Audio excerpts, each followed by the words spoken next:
अच्छे लोगों को बुरी पत्नियां और बुरे लोगों को अच्छी पत्नियां क्यों मिलती है? अक्सर हमें कई बार यह देखने को मिलता है कि अच्छे लोगों को जो सीधे सज्जन स्वभाव के होते हैं उन्हें तो दुष्ट स्वभाव वाली स्त्रियां मिल जाती है, और जो दुष्ट स्वभाव के लोग होते हैं उन्हें सीधी साधी आचरण वाहन स्त्रियां मिल जाती है। ऐसा क्यों होता है? परमात्मा अच्छे लोगों के साथ अच्छे लोगों को क्यों नहीं मिला था? क्यों सीधे सज्जन लोगों को दूषित चरित्र वाली स्त्रियों को मिला देता है? और जहां पति दुष्ट हो, मारने पीटने वाला हो, गाली गलौज करने वाला हो, नशा आदि का सेवन करने वाला हो, ऐसे लोगों को सीधी साधी सुश्री स्त्रियां मिल जाती। दोस्तों, इस संबंध में मैं आपको इसके 2 कारण बताऊंगा कि ऐसा क्यों होता है। आइए इस मार्मिक कहानी के माध्यम से समझते हैं। दोस्तों, आपने महान दार्शनिक सुकरात का नाम तो सुना ही होगा, जिन्हें लोगों ने महापुरुषों की श्रेणी में रखा है। उनके जीवन की एक घटना मैं आपको बताता हूं। कहते हैं सुकरात जितने बड़े तत्ववेत्ता थी, उतनी ही उनकी स्त्री उनके विपरीत वाली थी और क्रोधमुखी थी। और याद रखना दोस्त हो, जिस घर में बात बात पर क्रोधित होने वाली स्त्री हो, उस घर के पुरुष का जीवन नर्क से भी गया गुजरा होता है। उस घर में लड़ ढाई झगड़ा कमलेश हर समय बनी रहती है। महान नीतिकार आचार्य चाणक्य ने तो यहाँ तक कहा है, जी धर्म दया ही नाम विद्या, क्रोध मुखी भरयान। जी आचार्य चाणक्य कहते हैं, जिसे धर्म में दया की भावना ना हो उस धर्म का त्याग कर देना चाहिए। जिसे गुरु के पास क्या ना हो उस गुरु का त्याग करने में ही भलाई है। जिन भाइयों में प्रेम ना हो उनको त्याग देना चाहिए। और जो स्त्री क्रोध दुखी हो, छोटी छोटी बातों पर आग बबूला हो जाती हो, ऐसी स्त्री का त्याग कर देना चाहिए।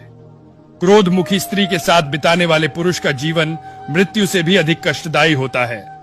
सुकरात की पत्नी अक्सर उनसे नाखुश रहती थी। उसके नाखुश होने की वजह थी कि सुकरात अपने दार्शनिक तर्क वितर्क में ऐसे हो जाती थी कि भाई ये भूल जाते थी कि उनकी पत्नी भी है। एक दिन तो भी लोगों के बीच अपनी चर्चा में ऐसे लीन हो गई कि चाय पीना भी भूल गए। उनकी पत्नी चाय बनाकर बैठी थी और बाहर बैठे लोगों से ज्ञान चर्चा कर रहे थे। अब तो उनकी पत्नी के क्रोध की सीमा ना रही। वो उठी और चाय की केतली ले जाकर अपने पति के मुंह पर उड़ेल दी। गर्म चाय से उनका आधा चेहरा जल गया। वो जला हुआ चेहरा जीवन भर के लिए काला पडेडे रह गया। दोस्तों, पत्नी खौलती हुई गर्म चाय उनके मुख पर उड़ेल कर चली गई। पत्नी के इस व्यवहार से सुकरात ने जरा भी नाराजगी नहीं दिखाई, उल्टा हंसने लगी। लोगों ने पूछा, सुकरात जी, आप पत्नी का इतना जुल्म सहकर भी हंस रहे हो, आपको अपनी पत्नी पर गुस्सा नहीं आया? सुकरात ने जवाब दिया, नहीं, बिल्कुल भी नहीं। उसने ये चाय मेरे ऊपर नहीं डाली। मैं तो एक निमित्त मात्र हूं। उसने यह चाय डाली थी मेरे दर्शन शास्त्र के तर्क वितर्क पर। उसे इस बात से इतनी बड़ेढ़ी चिरा है जैसे किसी स्त्री को अपनी सौत से होती है।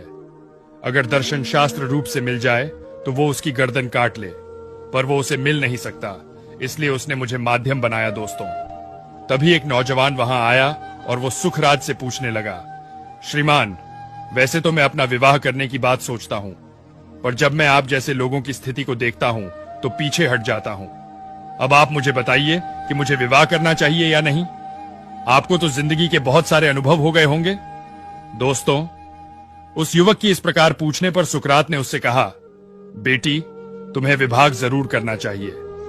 सुकरात का जवाब सुनकर एडडैडो का बड़ाडा हैरान था। कहने लगा, ये बात आप कैसे कह रहे हो? आपने विवाह करके कौन सा तीर मार लिया? सिवाय कलेसों के आपके जीवन में है ही क्या? आप में और आपकी पत्नी के बीच में जो चलना है, मैं उसे अच्छी तरह वाकिफ हूं। आपकी पत्नी आपसे बिल्कुल भी खुश नहीं रहती। वो आपके साथ कैसा व्यवहार करती है, यह बताने के लिए आपका जला हुआ मुंह ही काफी है। और आप मुझसे कह रहे हो कि विवाह कर लेना चाहिए। आपकी पत्नी आपके साथ दुर्व्यवहार करती है, यह बात कितनी सही है? सुकरात ने जवाब दिया, यह बात बिल्कुल सत्य है कि मेरी पत्नी मेरे साथ अच्छा व्यवहार नहीं करती है, लेकिन फिर भी मैं आपको विवाह करने की सलाह देता हूं। विवाह करने के कई फायदे हैं। वो नौजवान बोला, प्रभु, मुझे भी तो बताइए विवाह के क्या क्या फायदे हैं। मैं भी तो सुनूं, आपने बेवफा करके कितना लाभ कमाया है।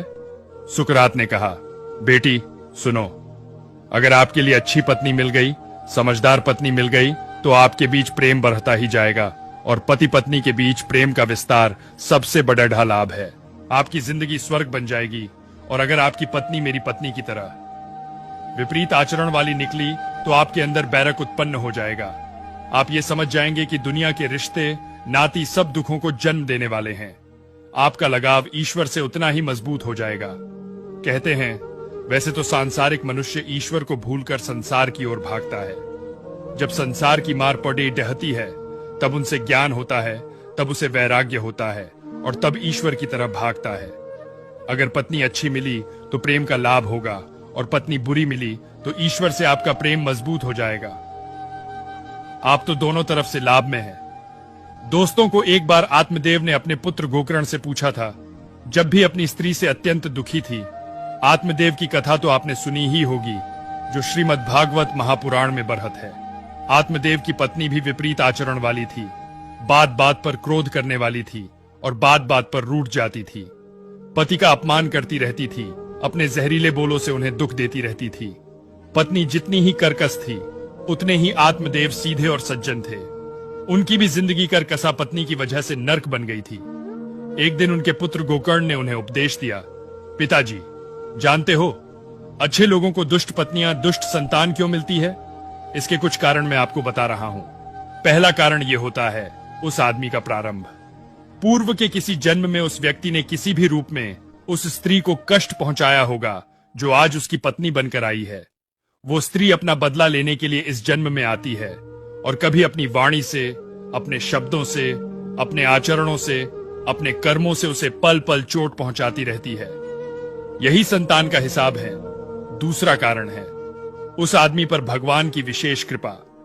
जब भगवान को लगता है कि यह व्यक्ति बहुत अच्छा है, इसके कुछ पूर्व जन्म के पुण्य भी है और यह व्यक्ति दुनिया में क्या कर रहा है, इससे तो हमारे पास होना चाहिए।